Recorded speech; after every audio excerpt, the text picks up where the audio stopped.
All right, so three questions from me. The first one, I think we'll just go one by one. That will be Yeah. faster. So I often have clients that ask this question, which is the objection, right? Do you guarantee results? The way I handle it is I just say like, look, you know, in your nature of business, can you guarantee results? They usually reply with a no. I either say that or I say like, do the bank guarantee like, an investment rate of like 4 to 8%? And then they usually just say no as well. And then I just tell them exactly. Therefore, in our nature of business, we can't guarantee leads either. So my question to you is like, is there a better way I can handle this objection? And do you think I should change up my Godfather offer here to guarantee leads? I do feel comfortable doing it for like the service-based businesses because it's almost guaranteed that it will suck in leads. So what are your thoughts on that? Yeah, so are you basically building them out the landing pages and the funnels, or are you sending traffic to their existing stuff? I'm doing everything. I'm doing the landing pages for them. I'm driving the traffic as well. I'm writing the copy on the ads. So it's pretty much everything. Yep. So I think I'm in full control actually. So Yep. And do that's and that's the biggest objection that you're getting right now is around the guarantee.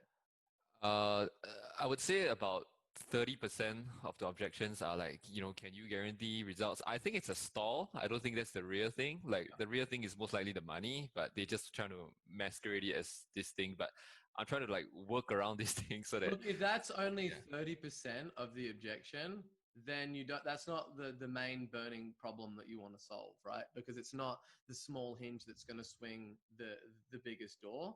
But like, yeah, look, you can offer a guarantee on leads. You can offer all of those things, but it isn't like it's a stall, right? Because like there's no guaranteed way. Like even if you guarantee the leads, then the next thing is, can you guarantee the sales? Yeah, which is Right? not within my control because I'm not Yeah, calling the leads. I can't get on the telephone and close Yeah, those leads out for you, right? exactly. So there's another question that really needs to be answered there, and it's like you just want to mount the proof on there, right? Like around, well, like look where you're on the telephone with me, right? How did that happen? You What, saw what, one of what, my ads, right? You saw one of my ads and you clicked on it and you converted. oh yeah, yeah. Yeah, so that's what you tell them, right? So they're responding to your marketing to get on the telephone. So that in itself is proof that what you do works. Okay, okay. So you kind of like go back to like how I originally got them on the phone in the first Exactly. place. That's what we do. Okay, okay.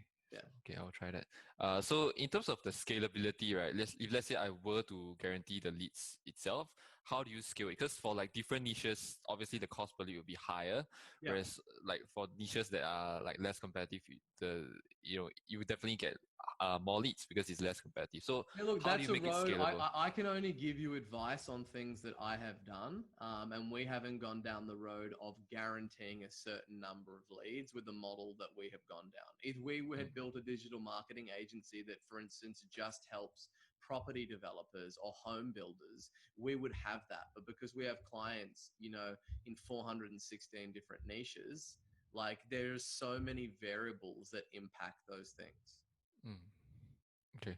Yeah. Got it. Okay, so the second question is how do you go about split testing your funnels to include copywriting changes? So I think the scientific split testing log that was included in the program is mostly specifically to split test Facebook ads. Yeah.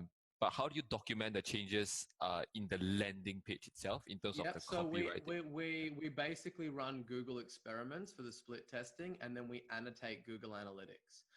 So that's another thing that you can even do, Eddie. Just Google how to annotate Google Analytics, and basically it's just you can just annotate and add a comment. So you just put on there, like if you're changing the headline, you'd say change the headline from this to that, and then you don't have to wonder, oh, what was the headline. You can just go in there and have a look at those annotations. So like, yeah, that's the best way to basically do it. Look, that you can get VWO, which is Visual Website Optimizers. There's so many different like conversion tracking softwares that you could use. The best one is the one that you will use. So like if you've already got Google Analytics on there, that's the one that you use because that's the one that you're going to use, right? So the biggest things to test is the headlines, and it is the name of like that they're the biggest things that you can change. Okay. So either VWO or I Google would just Analytics. I would just use Google Analytics, to be honest. Okay, so Google Analytics and Google Experiment. Okay, so the third one, which is mostly to do with mindset. I think like I suffer from burnout. I'm not sure whether it is. Like my motivation wanes down every now and then. So I get really motivated and wake up at 4 a.m. for like 3 weeks straight. And then on the fourth week, it kind of dies down. I start getting sloppy. I start missing gym days. I start waking up at 6 a.m. or so. But once the fourth week is over, it comes back again. I start, you know, going through the whole process. So I'm not sure if this is just something that happens to me or like it happens to everyone. It's like a vicious cycle for me over the past like 3 months or so. So like how do I ensure consistency? Like I've been doing everything, like there's like freaking vision boards and everywhere. Like I've been Yeah, listening to my goals. everything in the world is like a rhythm, right? And it's like what I talk about in the program, like, you know, like sleep cycles is a rhythm. Like, typically like you're having like deep sleep, and then REM sleep, and that's going to go in cycles of 35 to 90 minutes, depending on like what that looks like. And everything that you do has a rhythm to it, right? So it's impossible for you to think that you're going to have like the same level of output continuously, and there isn't going to be any ebbs and flows in what that looks like.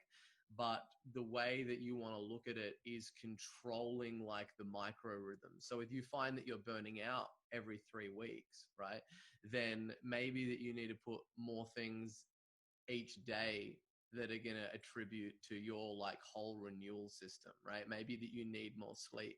Maybe you need to really turn off at night, whatever those things are.